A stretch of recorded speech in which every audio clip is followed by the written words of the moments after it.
প্রিয় শিক্ষার্থী বন্ধুরা, বেসিক ইংলিশ গ্রামার থেকে স্বাগত জানাচ্ছি। আমি ইব্রাহিম খলিল স্যার। আশা রাখছি তোমরা ভিডিওটা শেষ পর্যন্ত দেখবে এবং শেয়ার করে তোমার বন্ধুদেরকেও দেখার সুযোগ করে দেবে। পাশাপাশি চ্যানেলটি সকলকে সাবস্ক্রাইব করে অনুপ্রাণিত করবে ইনশাআল্লাহ। শুধু 2 মিনিট সময় নিয়ে তুমি ভিডিওটা শেষ পর্যন্ত দেখবা। টেন্স শব্দের অর্থ হচ্ছে ক্রিয়ার কাল বা ক্রিয়ার ভাগ।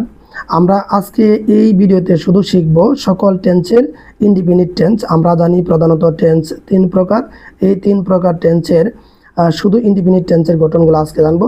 অবশ্যই টেন্স সম্পর্কে তুমি যদি জানতে চাও তার আগে অবশ্যই তোমাকে জানতে হবে ভার্বের ফর্ম। আমরা জানি ভার্বের 3টি ফর্ম রয়েছে, যথা ভার্বের প্রেজেন্ট ফর্ম, ভার্বের পাস্ট ফর্ম এবং ভার্বের পাস্ট পার্টিসিপল ফর্ম। এই 3টাকে আমরা শর্টভাবে বলতে পারি ভার্ব 1, ভার্ব 2 এবং ভার্ব 3। যেমন দেখো এখানে ভার্বের ফর্মগুলো লেখা রয়েছে: write, wrote, written, go went, gone, see saw seen, do did, done. এইগুলো দিয়ে আমরা টেন্সের গঠনগুলো এবং সেন্টেন্সের উদাহরণগুলো দেবো ইনশাল্লাহ। তোমরা শেষ পর্যন্ত দেখো। আজকে এই ভিডিও শেষ করলে ইনশাল্লাহ তোমার বাকি জীবনের জন্য সকল টেন্সেরই ইনডিফিনিট কমপ্লিট হয়ে যাবে ইনশাল্লাহ। দেখো আমরা শুরুতেই যাচ্ছি প্রেজেন্ট ইনডিফিনিট টেন্সের গঠনে। যদি একটু খেয়াল করি, প্রথমে রয়েছে সাবজেক্ট, তারপরে রয়েছে ভার্ব 1, অবজেক্ট। ফার্স্ট ইনডিফিনিটে খেয়াল করো সাবজেক্ট, ভার্ব 2, অবজেক্ট। এবং ফিউচার ইনডিফিনিটে খেয়াল করো সাবজেক্ট শ্যাল বা উইল প্লাস ভার্ব 1, অবজেক্ট। সেমভাবেই দেখো একটা জিনিস খেয়াল করো খুব সহজভাবেই।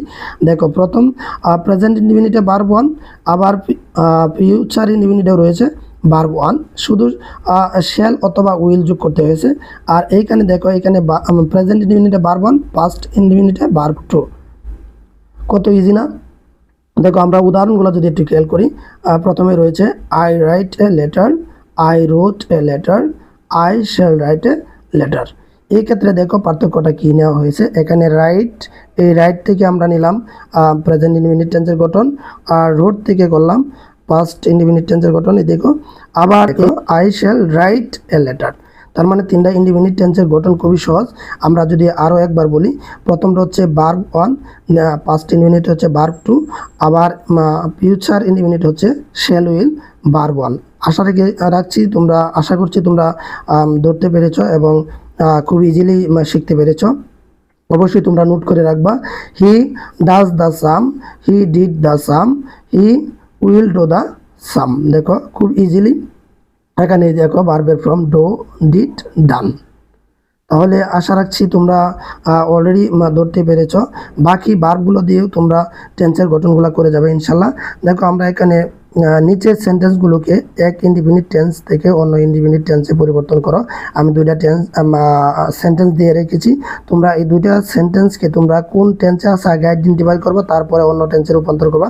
The boy runs in the sun, এটা কোন টেন্সে আছে বাকি 2 ইনডিফিনিটে রূপান্তর করবা।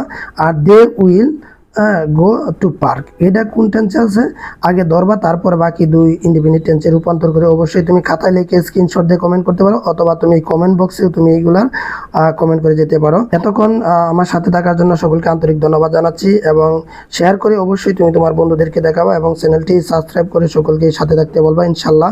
তোমাদের মডেল কোয়েশ্চেনের যে ক্লাস আছে সেই মডেল কোয়েশ্চেনের সলভ নিয়ে ইনশাল্লাহ হাজির হবো খুব তাড়াতাড়ি। আমার সাথে থাকার জন্য সকলকে আন্তরিক ধন্যবাদ জানাচ্ছি। সকলেই সুস্থ থাকো, ভালো থাকো, আল্লাহ হাফেজ। দেখা হবে অন্য এক ভিডিওতে ইনশাআল্লাহ।